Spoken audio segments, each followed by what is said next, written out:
I'm 34-year-old Rebecca Anderson, standing in my grandmother's empty living room as my sister, Natalie, waves our engagement ring, diamonds, family heirloom, on my face. "You're so pathetic, Mox." With his fingers intertwined with those of Michael, my ex-husband, no less.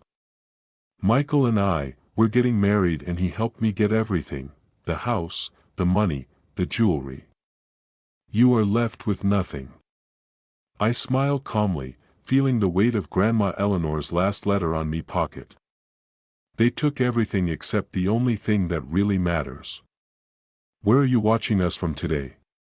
Leave a comment below and hit the subscribe button if you haven't already, because what happened next changed our lives forever. Growing up in Boston with Natalie was like living with a constant shadow. 2 years younger than me, he somehow always managed to position yourself in the spotlight. "Why can't you be more like your sister?" became the refrain of my childhood.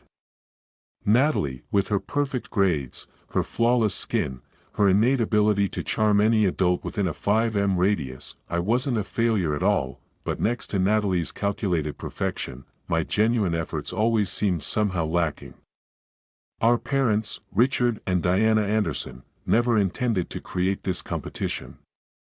Dad, a corporate lawyer, and Mom, a pediatrician, simply wanted the best for his 2 daughters. But his praise for Natalia's achievements often came at the expense of acknowledging them. They didn't see how Natalie accidentally knocked over my science project last night before the fair, or as I spread rumors among my friends when I started receiving attention that she felt like it was her turn. Only our grandmother, Eleanor, saw through that dynamic. That girl was murmuring. When Natalie played her role as an angel for our parents during the summers at Grandma's sprawling Victorian house in Marblehead, the rules changed. Eleanor Blackwell Anderson had built her own accounting firm in the 1960s when women were expected to take care of the house, not run businesses. She had no patience for manipulation. Rebecca has substance. She once told my mother during a heated argument about me underperforming compared to with Natalie.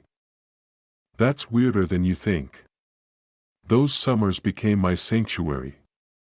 While Natalie was pouting during the obligatory visits, I was absorbing the Grandma Eleanor's stories about financial independence, business integrity, and the importance of having your own security outside of any relationship taught me to invest, to understand contracts, to recognize value beyond the superficial. This ring, told me on my 16th birthday, showing me the 3-carat diamond in an intricate platinum setting, belonged to my mother. Someday it will be yours, not because you are the oldest, but because you understand what strength represents of the women in our family. Natalie's eyes had burned with jealousy when she heard this conversation. That night, several of my birthday presents mysteriously disappeared. I met Michael Crayford during my 2nd year at Boston University School of Law.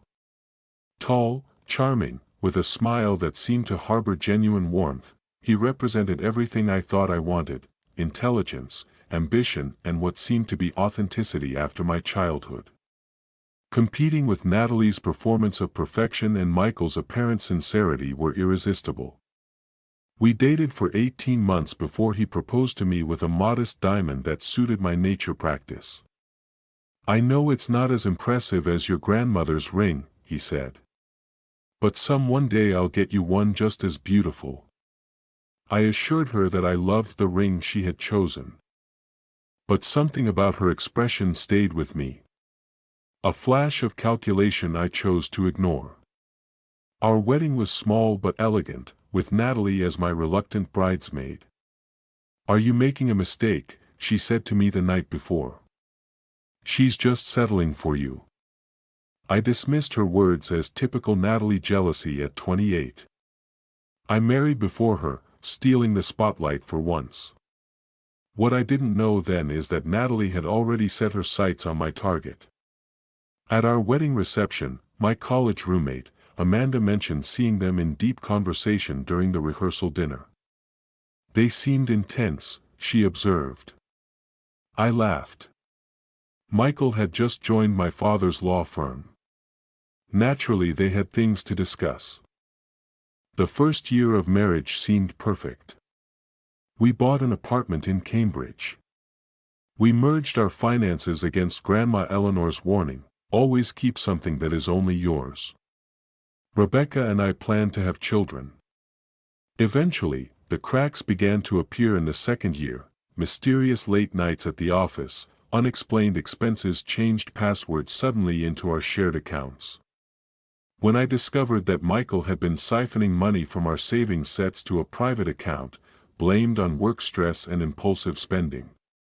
When I found text messages from someone named and with heart emojis, he claimed he was a customer with problems of limits, I wanted to believe him. Grandma Eleanor's diagnosis came the same week. I found definitive evidence of Michael's infidelity: lipstick on her neck like a aggressive stage 4 pancreatic cancer, and relentless from 4 to 6 months, the doctor said gently. My world came crashing down from multiple directions. I filed for divorce the next day, and then I drove to Marbley to be with Grandma.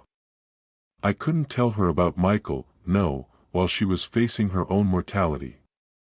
Instead, I moved into her room guests and dedicated myself to making their last months comfortable by taking a leave of absence from both my marriage and my position at a non-profit legal aid center. Natalie would visit from time to time whenever other family members were always present, with the perfect gift and the appropriate tears. Grandma watched her with half-closed eyes but said nothing. "I'm updating my will," Grandma said one night as she helped her organize her medications. "The house and most of my investments will be yours, Rebecca. You will need security after this divorce." "How did you know?" I asked, astonished. "I've been married twice and I've buried both husbands, I know that, look."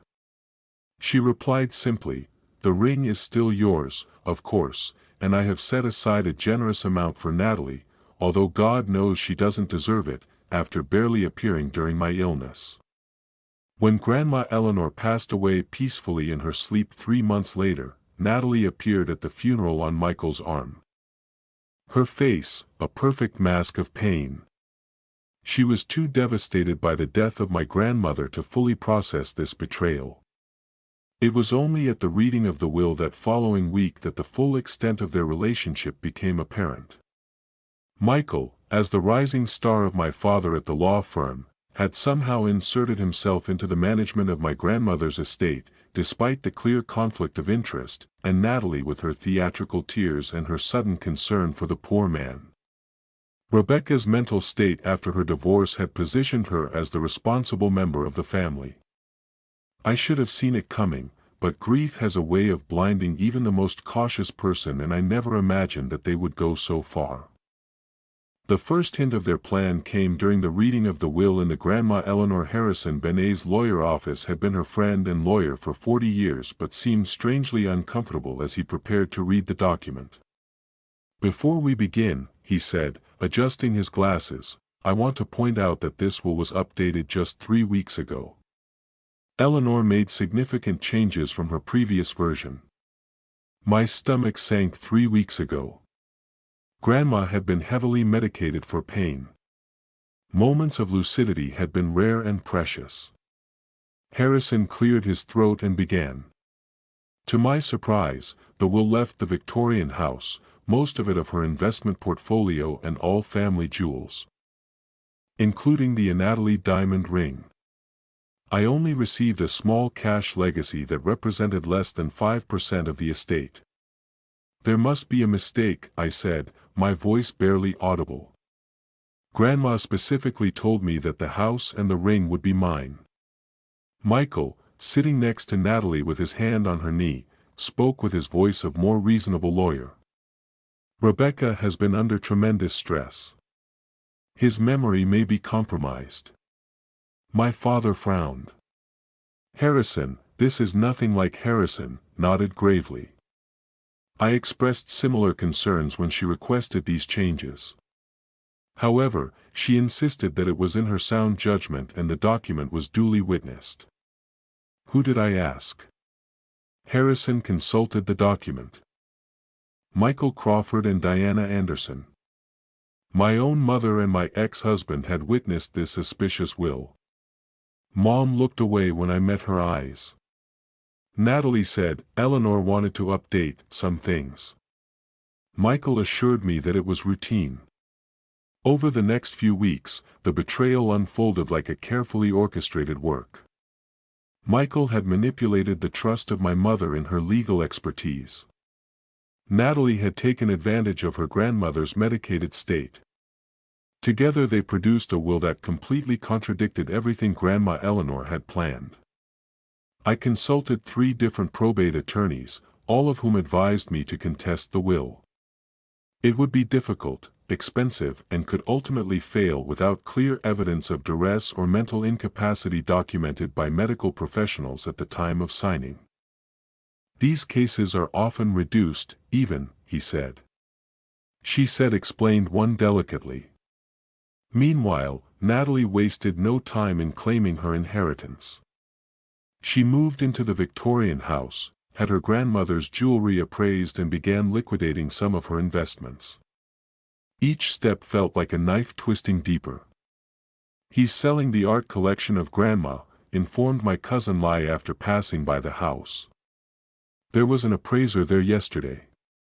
The betrayal extended beyond material possessions. Family friends began to avoid me, uncomfortable with the conflict. Relatives took sides and many they believed Michael and Natalie's narrative that I was mentally unstable and had somehow abused Grandma during her. They say you were stealing his medication, Dad told me hesitantly over coffee, and you pressured her to change her will in your favor, but she resisted. That's exactly what they were doing, I exclaimed, attracting glances from nearby tables. How can anyone believe that? Dad sighed deeply. Natalie has always been convincing and Michael has legal credibility. Also, the final will exists and is in her favor. Even my mother, although clearly uncomfortable with her role in the situation, could have decided to directly confront Natalie or Michael. Perhaps this is what Alino really wanted in the end, he suggested weakly. People change their minds. I felt increasingly isolated. My apartment. A small rental I had found after moving out of the condo Michael stayed in divorce, seemed empty and impersonal compared to the warmth of Grandma's Victorian house. My bank account, depleted by legal consultations and reduced income during the illness of the grandmother, could not sustain a long court battle. The final blow came when she received the invitation to Natalie and Michael's engagement party to be held at Grandma Eleanor's house, now in Natalie. The cruelty of it took my breath away. You should come, Natalie said when called to follow up on the invitation. It would show everyone that you are getting over it in a healthy way. Watching you marry my ex-husband at Grandma's house while wearing her ring, that's your definition of healthy. His laugh was cold. Michael never was right for you, Becca. I needed someone more special, someone who understands ambition, and Grandma clearly agreed with me. In the end, I hung up without answering, and then I spent the night alternating between tears of rage and desperate internet searches for any legal loophole that might help me to claim what was rightfully mine. But every path seemed blocked by Michael's legal expertise, and he charmed Natalie's manipulator. What hurt the most was not losing material possessions, although they represented a financial security that she now lacked. It was the override of Grandma's true wishes, Eleanor, and the corruption of her legacy. She had built her life on integrity and independence. Values that Natalie not only did not embody but actively undermined. And yet, despite the overwhelming evidence against me, something in the situation didn't add up. Grandma Eleanor had been meticulous with his affairs, even in his last months. He had organized his papers, labeled photographs, and discussed their wishes explicitly.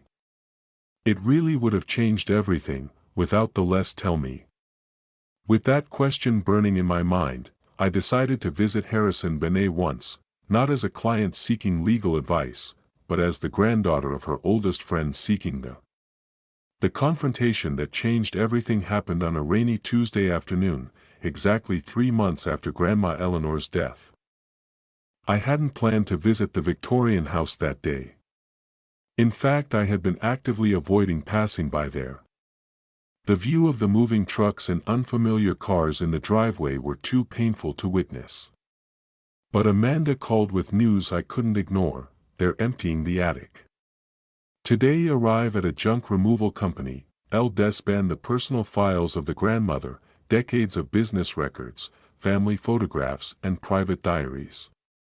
My heart raced as I grabbed my keys and raincoat without bothering with an umbrella. I arrived and found the entrance full of vehicles: a large garbage truck, Natalie's new Mercedes, which she had bought with the inheritance money, and Michael's family BMW. The front door was open despite the rain, with workers carrying boxes and furniture to the truck. No one stopped me when I entered the house and climbed the familiar stairs to the 3rd floor. The scent of the band's sachets. The grandmother still lingered in the hallway, now mixed with dust and moisture, while the workers they were passing by with muddy boots. I found Natalie in the attic directing the workers with gestures imperious. She wore designer jeans that probably cost more than my monthly rent. The pearl necklace of Grandma, the most painful thing, the diamond ring now fitted to her finger. What are you doing here?" he demanded when he saw me. "What are you doing with Grandma's personal papers?" I replied, pointing at the boxes labeled Eve Anderson leading to the stairs. "Getting rid of junk," replied with disdain. "This house needs an update before the wedding. No, we can have all this ancient history getting in the way. That's not junk. They are Grandma's private diaries and business records." He shrugged. "They're not mine anymore and I'm getting rid of them." His eyes narrowed. "No, you should be at work or you lost that job too." Michael appeared in at the top of the stairs, her expression changing from surprise to calculated delight when she saw me. "Rebecca, this is unexpected." "I'm here to save Grandma's papers from the landfill," I said, moving forward toward a pile of boxes. Michael stood in my way. "Everything here belongs to Natalie. Now you have to go after. I take the writings, Grandma's personal information. I insisted you can keep the house and everything else, but her diaries must be preserved." Natalie laughed. The sharp, cold sound in Dusty span. "God, you are so pathetic, getting close to the works when you should accept that you lost." He raised his hand, the diamond, catching the little light that filtered through the rain-stained windows. "Michael and I are getting married and he helped me get everything: the house, the money, the jewels. You are left with nothing." I felt that something, it was changing inside me, not breaking but hardening like ice that forms on turbulent waters. "You really think you've won, right? It's not about winning," Michael said with softness, although his eyes said otherwise. "The will is clear about the wishes from Eleanor A. Will you helped create while I was heavily medicated," I replied. "How convenient." Natalie's smile turned mischievous. "Prove it." "Oh wait, you can't, because all the legal documents show that it was all legal, right, Michael?" He nodded, with the professional mask firmly in place. "The will is legally binding and is duly executed." "Your accusations border on slander, Rebecca. That's why you're destroying Grandma's papers, to eliminate any evidence that might contradict your story." Michael placed his hand on the lower part from Natalie's back. The same gesture he had once used on me. "We are renewing, not destroying, evidence. Your paranoia is worrying." "You're so pathetic," Natalie repeated, turning the diamond ring. "Always Grandma's favorite, always thinking you deserve special treatment. Well, guess what? This time I won. I got the man, the house, the money, everything you thought was yours." At that moment, watching my sister gloat while wearing our grandmother's ring, something crystallized inside me. It wasn't anger, although it boiled under the surface. It wasn't despair, although the loss still hurt. It was pure clarity, cold and surprisingly reassuring. I smiled, an expression so genuine that it seemed to unsettle them both. "What's so funny?" Natalie demanded. "You've taken everything except the one thing that really matters," I said in a low voice. Michael frowned. "What are you talking about?" I reached into my pocket and felt the edges of the envelope I had carried for weeks, Grandma Eleanor's last letter to me, written with her increasingly shaky handwriting and handed to Amanda for safekeeping until after the funeral. "You'll find out soon enough," I replied, turning toward the stairs. "Enjoy the house while you can." "Is that a threat?" Michael shouted behind me, his legal mind already calculating possible problems. I stopped at the top of the stairs and looked at my ex-husband and my sister, surrounded by the dismantled pieces of my grandmother's life. Both with expressions that mixed triumph and concern. "It's not a threat," I replied calmly. "It's a promise." Grandma Eleanor taught me so much more than either of us could imagine. As I walked out into the rain, leaving them in the attic with its stolen possessions, I felt something I hadn't experienced in months, hope the breaking point hadn't broken me. After all, I had focused in my car. I carefully took Grandma's letter out of my pocket and read again the words that had become my compass.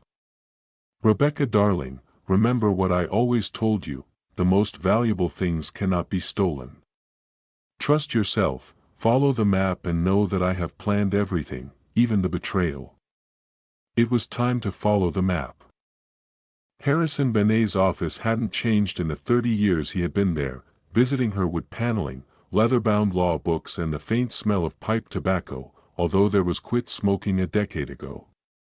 His secretary, Marion, greeted me with genuine warmth. "He's been waiting for you to come back," he whispered, leading me to his office. "Does he have something for you?"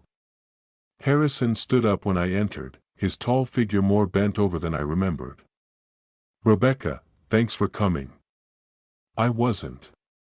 I'm sure you wanted to see me after all," I admitted, taking the seat he offered me. "Your grandmother was my oldest friend," he replied simply. "And I've been practicing law for 50 years, I know when something isn't right." For the next hour, Harrison explained what he had discovered since our last meeting. Although he was legally bound to execute the will as it was writing, had serious doubts about its validity. Eleanor was meticulous with her. This hasty review was pointless. I had started to investigate discreetly, reviewing his notes of meetings and communications with Grandma over the previous year.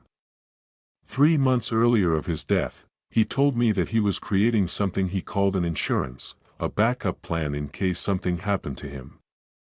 Succeeded to her original will. My hand went to my pocket feeling Grandma's letter, a map, I murmured. Harrison nodded, his eyes shining. "He gave you his letter." "Okay, I wasn't sure that it would have reached you. Amanda gave it to me after the funeral, but I don't understand." "What map, what insurance?" Harrison opened his desk drawer and pulled out a thin file. Eleanor knew something was wrong with her those last few weeks. He was too weak to fight directly but left breadcrumbs. He slid the file towards me. "This is what I pieced together. It's not complete but it's a start." Inside was a timeline of Grandma's financial activities in the months before your death, transactions, account changes. The most important thing is the creation of a trust that was not mentioned in the contested will transferred significant assets to this trust 2 months before he died, Harrison explained long before the will was changed. The trust has specific conditions for its distribution that cannot be altered, even by a later will. Hope was kindled within me, is that legal trusts and wills are completely separate legal mechanisms. The trust exists independently of the will and would have to be contested separately, which would be extremely difficult given the clear documentation of Eleanor's mental competence at the time she created it. "So what does this mean?" Harrison said with the first smile that I had seen since the grandmother died, "that although Natalie has the house and some assets, she does not have it, not even close." The trust one knew then contained almost 60% of the grandmother's total assets, including her business holdings. The most important investments, valuables and a substantial cash component, all designated to me with Harrison as trustee. "Why didn't you tell me this before?" I asked, overwhelmed by this revelation. "The trust has a confidentiality clause. I could not reveal its existence until certain conditions were met." He checked his watch, which happened exactly 1 week 3 months ago after Eleanor's death. My mind raced. Does Michael know about this? Did Eleanor create it specifically, this structure, so that it would be invisible to casual legal inspection? It would take a specialized forensic accounting investigation to find out, and they have no reason to carry it out since they believe they have already won everything. With this new understanding, Harrison and we developed a strategy. While the trust secured my financial future, it did not address the house stolen or family heirlooms. For that we would need to invalidate the fraudulent will. "We need proof of duress or mental incapacity," Harrison explained. "Without that, contesting the will continues being difficult." "And grandmother's medical records?" I suggested he was on high doses of morphine when he was made to sign the new will. "Medical records show that he had periods of lucidity." Michael was careful about that. I thought about the reference to the map in Grandma's letter and if there is anything in her personal papers, diaries, or notes from that period. That would be extremely useful if we could access them. I described the scene in the Victorian house with Natalie emptying the attic.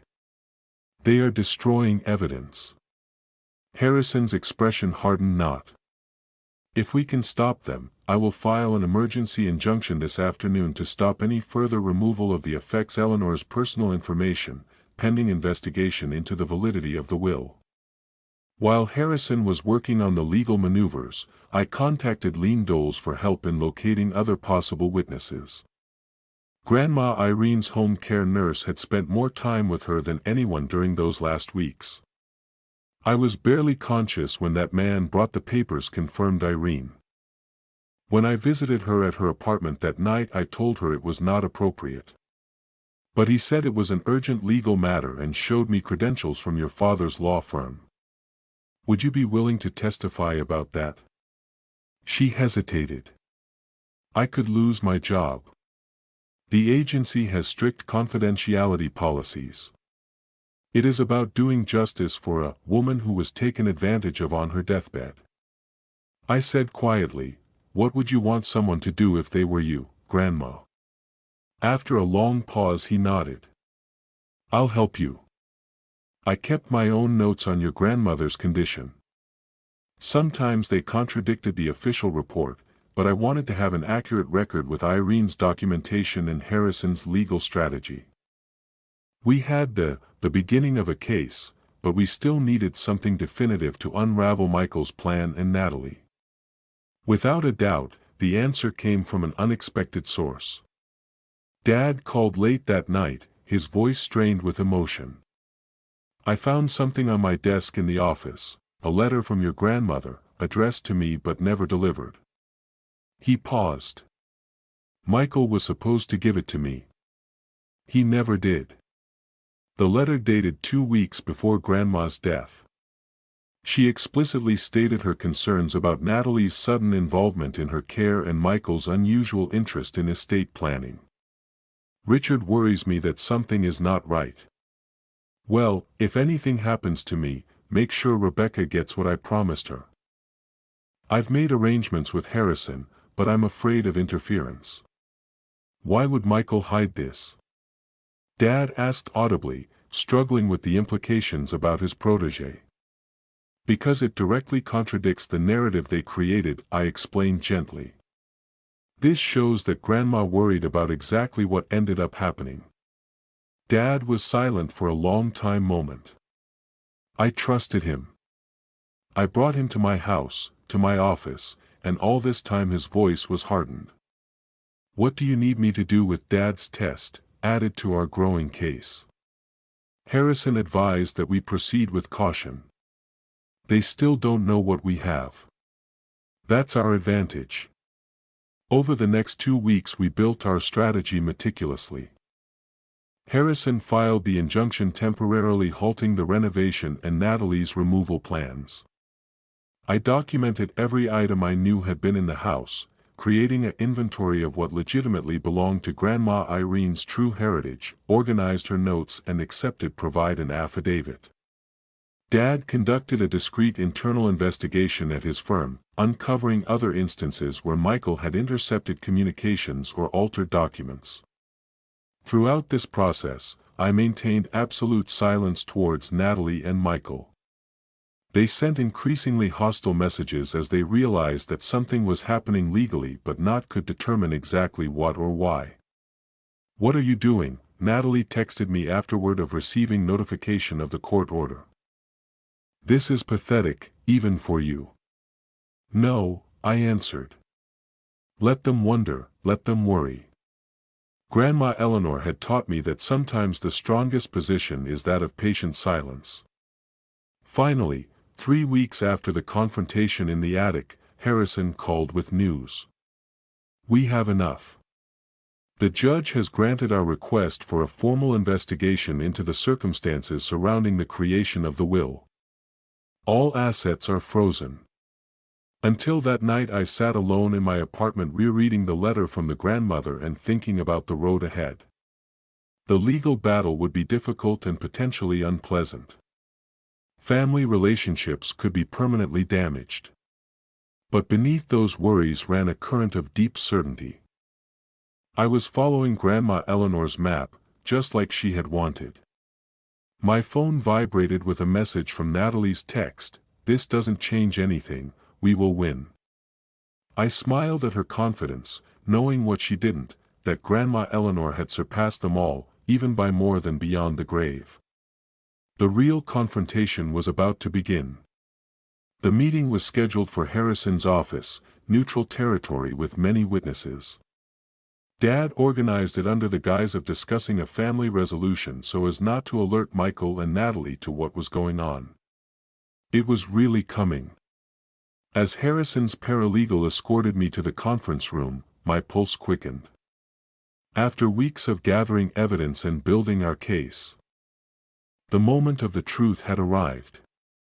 They were already seated when Natalie came in with a cream-colored cashmere sweater that probably cost more than my monthly rent, the diamond ring prominently displayed on his left hand, Michael wearing a tailored suit, his mask professional firmly in place. Both exuded the confidence of those who believed they had already won. "I hope that this won't take long," Natalia said in greeting. "We have to meet with wedding suppliers this afternoon." Harrison walked in with Dad and Mom, whose presence seemed to surprise Michael and Natalie. Dad had maintained a careful neutrality in her presence until now. "Thank you all for coming." Harrison began placing a thick folder on the table. "We're here to discuss some disturbing discoveries about the estate of Eleanor Blackwell Anderson." Michael straightened his lawyer instincts, kicking in. "What discoveries? The will is established law, it is." Harrison opened the folder. "Let's start with the circumstances under which that will was created." For the next 30 minutes Harrison methodically presented our evidence, Irene's documentation of Grandma's mental state, the letter Dad intercepted, the statements of the hospice doctor about the grandmother's medication levels and the financial records showing suspicious transfers initiated by Michael from Grandma's accounts in his last weeks. With each new test the atmosphere in the room changed. Michael's expression hardened, turning cold and calculating. Natalie's confident smile gave way to a nervous drumming of fingers. "This is circumstantial," Michael finally interrupted. "Nothing here definitively proves that the will was not valid. That is why we have kept the evidence more convincing." For the finale, Harrison nodded and slid a DVD across the table. Eleanor installed security cameras in his studio after a burglary last year. They were continuously recording on a server. The color drained from Michael's face. That's not admissible. Without a chain of proper custody, the security company keeps the records. Harrison replied they have provided a certification of authenticity. Inserted the disc into a player connected to a wall-mounted screen. The recording showed the grandmother's study dated 3 weeks ago before his death. Michael would walk in leading a clearly disoriented grandma, Eleanor, to her. Natalie's desk was standing around me, occasionally looking towards the door as if afraid that someone would interrupt. "Mrs. Anderson, these are just routine updates from your estate planning," Michael's recorded voice explained as he placed a pen in the woman's trembling hand. "Grandma. Nothing significant is changing, Rebecca." Grandma asked weakly. "Everything is exactly as you wanted it," Natalie reassured her, although her expression was anything but comforting. "Rebecca will be well taken care of."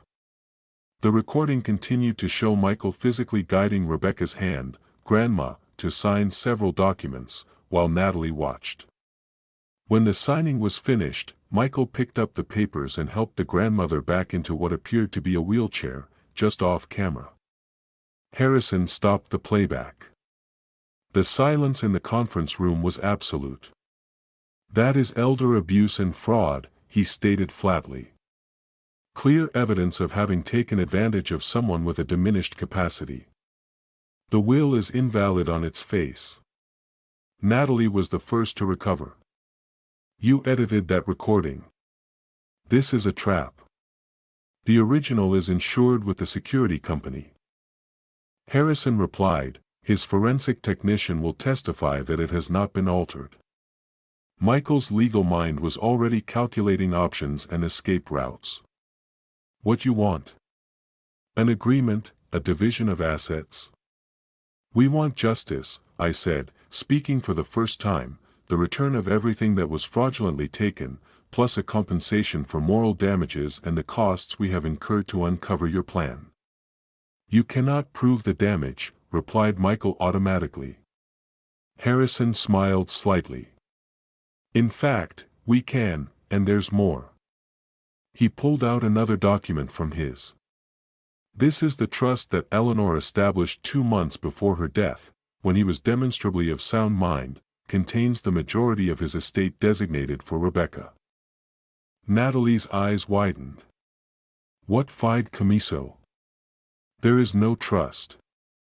It was specifically created to be invisible to your manipulations," Harrison explained. "Eleanor suspected something was wrong, created insurance against exactly this scenario." Michael quickly scanned the document of the trust, his expression darkening as he realized the implications. "This can't be right. We would have found it not without knowing what to look for." He replied. Harrison. "Eleanor was an accountant for 40 years. He knew how to protect the assets." The atmosphere in the room changed again, this time from shock to calculation. Almost I could see Michael running scenarios, looking for any angle to save his position. "If we fight this it will get ugly for everyone," he finally said. "Rebecca's reputation is your firm's reputation." Richard looked at my father. "Surely we can come to a reasonable compromise." Dad leaned forward with his eyes fixed on the man he had once sponsored. "There will be no compromise with fraud, Michael. You are dismissed from the firm with immediate effect. Security is cleaning your office as we speak." Natalie turned to me, desperation, replacing her usual confidence. "Beck. We are sisters, family. We can surely fix something between us." "How did you fix things?" "By stealing Grandma's estate and marrying my ex-husband?" I asked quietly, "That kind of family arrangement. What do you want from us?" Michael demanded, the mask finally falling to reveal the desperation that lay beneath. "I looked at both my ex-husband and my sister, who had conspired to take it all away from me and Grandma Eleanor. At that moment I didn't feel any triumph, only sadness for what greed had destroyed. I want you to understand what Grandma tried to teach me all my life, that integrity matters more than possessions. How you acquire something is as important as what you acquire. I reached across the table and gently removed the diamond ring from Natalie's finger. I was too shocked to resist. This was never about the money, or even around the house, I continued. It was to honor Grandma Eleanor's wishes and the values she lived by, something that neither of us bothered to understand. Harrison described our terms: immediate return of all assets acquired through the fraudulent will and accounting, complete account of everything sold or disposed of, and a legally binding agreement to never contest the trust or make no future claims against the estate. If you fully comply, we will not file criminal charges for elder abuse and fraud, concluded, although Richard's firm will still be required to report Michael's actions to the Bar Association. You're ruining my life, he whispered, Natalie's tears finally appearing. Whether they were genuine or another act was impossible to know. No, I gently corrected her. You did that yourselves both. As they walked away, Michael stiffened Natalie's unusually subdued rage. Mom touched my arm. I should have realized what was happening. I'm so sorry, Rebecca. We all overlook things we should have seen. I replied, thinking of the warning signs, with Michael who had ignored years ago. But Grandma didn't. She saw it all with clarity. Harrison gathered his papers, satisfaction evident in his movements. Eleanor would be proud of you, Rebecca. You followed her map perfectly. I looked at the diamond ring now back in my possession, not for its monetary value, but for what it represented, the strength and foresight of the woman who had carried him before me. She had the last word after all, Dad. He squeezed my shoulder. He certainly did, and so did you. The legal aftermath unfolded over the next 3 months with the methodical precision that would have made Grandma Eleanor proud. Harrison's law firm took care of everything, allowing me to keep my distance from Michael and Natalie, while making sure that every detail was attended to. The fraudulent will was invalidated by court order, and the will, Grandma's original, was reinstated. The Victorian house returned to heritage, although Natalie's hasty renovations had already caused significant damage to its features. The family's collection of jewels, including pieces that had been in our family for generations, was recovered, minus 3 items that Natalie had already sold. We can chase buyers, Harrison suggested when the inventory revealed the missing pieces. I didn't decide after considering it. The legal costs would exceed the value, and I don't want to drag innocent buyers into this mess.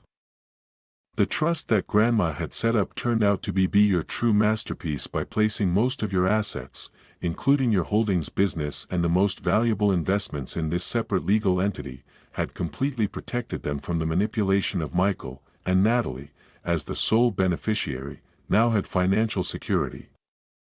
Regardless of the outcome of the challenge to the will, he was always 3 steps ahead, Harrison commented as we reviewed the trust documents. He built his accounting firm outwitting men who underestimated her. Michael and Natalie never had a Michael faced professional consequences beyond losing his position at his father's firm. The Massachusetts Bar Association has launched an ethics investigation into his actions. Although he hired aggressive representation to fight the charges, his legal career in Boston was on the rocks, actually finished, according to Dad's colleagues.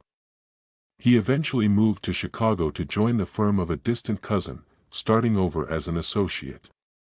Despite his years of experience, Natalie's situation was more complicated emotionally than legally, with the fraudulent will invalidated and her engagement to Michael dissolved amid scandal.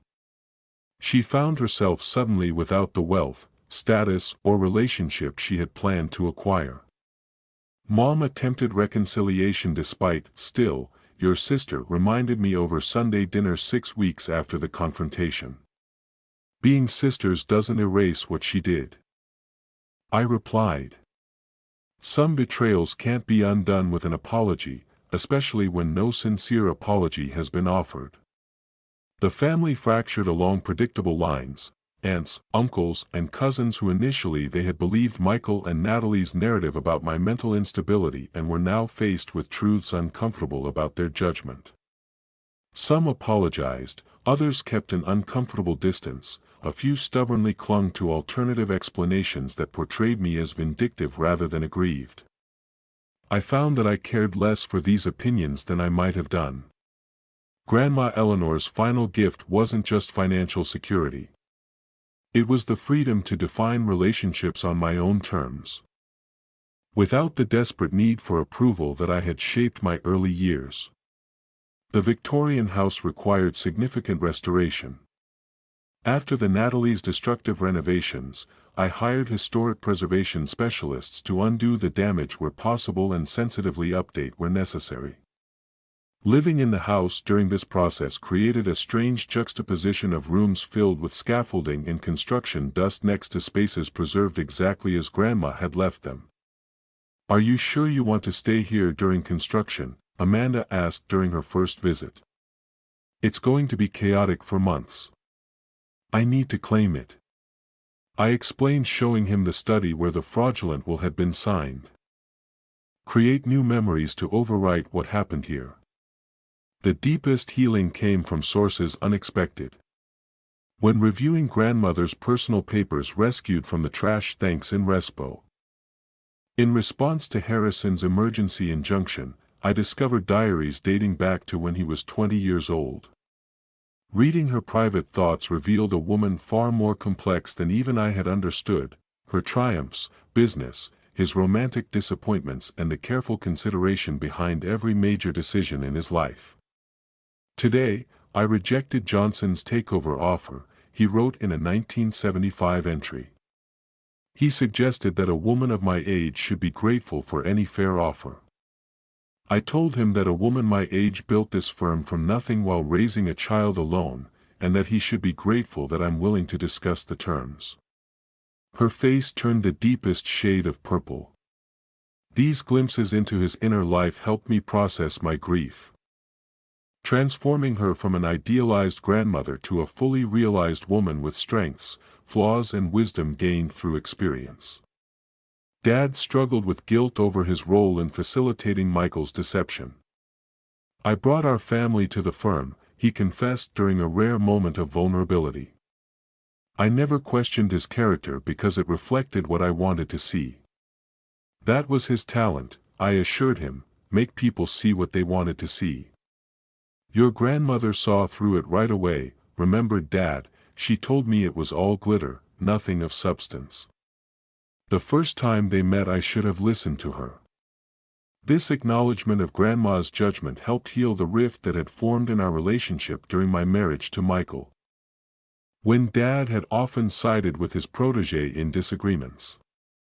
But Mom's journey proved more complicated. His passive role in the family dynamics, the tendency to avoid conflicts that had allowed the behavior of Natalie's blossoming, remained largely unchanged, although she expressed remorse for having witnessed the fraudulent will, continued to try to mediate peace between Natalie and me. "He sent another letter of sorry," reported Mom during a visit, taking an envelope out of her purse. "It seems genuinely sorry this time." I examined the letter, expensive paper, the handwriting, Natalie's distinctive. She mentioned making restitution for the jewelry she sold or apologizing specifically for exploiting Grandma's medical condition. Mom's silence responded to my. Natalie's apologies remained exercises in image management rather than of true responsibility. I returned the letter unopened when I am ready to acknowledge what she really did, not just regret that things didn't go as planned. I will consider a conversation. 6 months after the confrontation I received the news that Natalie had moved to San Francisco to start over. The distance brought unexpected relief. Without his physical presence in Boston, the constant anxiety of possible encounters diminished. I could go shopping, dine and socialize without scanning every room for his face. When fall arrived, bringing with it the first anniversary of Grandma Eleanor's death, I finally felt ready to fully claim my inheritance, not only the material possessions, but the legacy of independence and integrity that she had cultivated throughout her life. I stood in her restored study, surrounded by her books, her desk, the ring that had caused so much conflict rested in its original box on the mantelpiece, beautiful but no longer defining my worth or my security. "I followed your map, Grandma," I whispered to the empty room that somehow still contained her essence. "Until we get home." 2 years after Grandma Eleanor's death, the Victorian house was completely restored, its elegant architecture and preserved historic details while subtly incorporating modern amenities. The garden was blooming with her favorite roses and hydrangeas, now cared for by my hands. Instead of his presence remained carefully chosen furniture and works of art, although I had gradually introduced my own aesthetics as well. It was no longer just Grandma's house or a disputed inheritance had become my home. My professional life had become transformed along with the physical space. After resolving heritage issues, I had used my training, legal and my newly acquired business interests to establish a foundation that supports female entrepreneurs over 50 years old. Seekin Ventures provided mentoring, networking and seed funding to women starting businesses at an advanced stage of their life. Women like Grandma Eleanor, who had founded her accounting firm at age 47 after the death of her second husband. "Eleanor would have loved this," Harrison said during the event foundation launch held in the renovated garden of the Victorian house. Now semi-retired but still serving as my occasional advisor, he had become a valuable friend in addition to Grandma's legal legacy. She always said that her best work came after most of the people expected her to retire. I agreed. Watching women of various ages networking on the grass, I want to create that opportunity for others. The foundation represented only an aspect of the grandmother's legacy. Her business holdings. The accounting firm that had built from scratch commercial real estate investments that had carefully selected the portfolio of actions that I had managed with remarkable insight, now required my administration. I had spent the last year learning the intricacies of each, guided by their meticulous records and the long-time employees who had respected her leadership. "You're more like her than you think," said Judith Maxwell, who had been Grandma's executive assistant for 20 years and now held the same position with me. "She was deliberate like you, thoughtful in the decisions, but determined once I had analyzed the options." This comparison no longer felt like an impossible standard to reach, but, as a connection to continue, I discovered, when managing their affairs, commercials that shared not only their values but many of their strengths that they had not recognized fully in myself before circumstances forced me to reclaim them. My relationship with my parents continued evolving in unexpected ways. Dad had retired from his law firm since the Michael scandal had accelerated a transition he had been contemplating for years. Freed from professional pressures, he revealed a kinder, more thoughtful side I had rarely glimpsed in childhood. "I always admired Eleanor's clarity," he confessed during one of our now regular lunches. "He never wavered in his principles, even when it cost him socially or financially. I compromised too often in my career. It's never too late to change priorities," suggesting you consider this with a new opening. Mom's transformation turned out to be more subtle but equally significant. Although he still instinctively smoothed over conflicts, he had begun to express his own opinions more. The passive peacemaker slowly gave way to a woman with preferences, limits and occasionally surprising ideas. "Natalie called back," reported during Sunday dinner 6 months before he wants to visit us for Christmas. "They automatically get in." "What did you tell him?" "That our plans for the holidays already were done and that maybe next year would be better." Mom folded her napkin accurately. "You need to earn your way back into our lives, not just decide when it suits you." Dad and I had exchanged looks of astonishment at this unusually firm limit. Mom simply had continued serving dessert, a small smile playing on her lips. Natalie herself was still a complicated absence in my life. After his move to San Francisco, the communications were reduced to occasional messages through Mom. I heard he had found a job at a public relations firm leveraging its talent to create favorable impressions. Sometimes I wondered if he ever reflected on what had happened, if he recognized the damage his actions had caused, or if he simply regretted his failure. "Do you think you will ever reconcile?" asked Amanda during one of our monthly dinners, now held in the dining room of the Victorian house where Grandma had me taught about financial independence over countless meals. "I don't know," I answered honestly.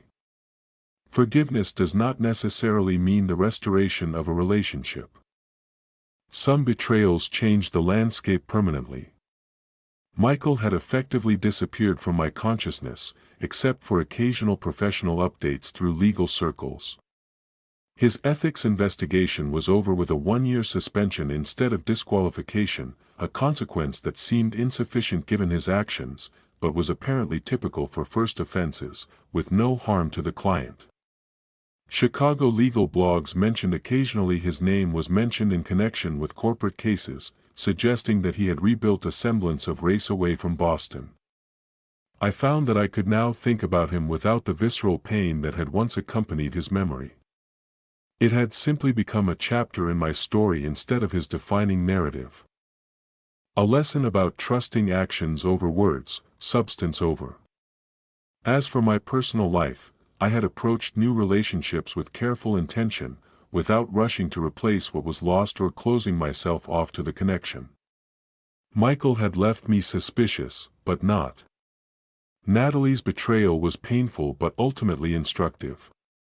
Now I recognize the value of allowing people will reveal themselves over time, instead of projecting my hopes onto their carefully crafted presentations. This had led to an unexpected friendship with Thomas Reed, an architect, historic preservation, who had advised on the restoration of the Victorian house. Our professional relationship had gradually evolved into something more personal. With conversations that were extended beyond wallpaper patterns and period accessories to encompass books, music and, eventually, the complex stories that had shaped us both. "Trust is earned gradually," he said during one of those conversations after I had shared abbreviated versions of The Inheritance. "Conflict does not happen in a time based on potential, unlike the practiced charm of Michael Thomas, offered something rarer, a authenticity that did not demand immediate intimacy but allowed it to develop naturally. Whether our connection would develop into something deeper remained to be seen, but I found comfort in the absence of pressure to define it prematurely." On the second anniversary of Grandma Eleanor's death, I held a small memorial gathering in the garden she had loved. Harrison came with his wife of 40 years, Judith, and several longtime employees of the accounting firm brought stories about Grandma's professional legacy. Mom and Dad contributed memories of decades of family connection.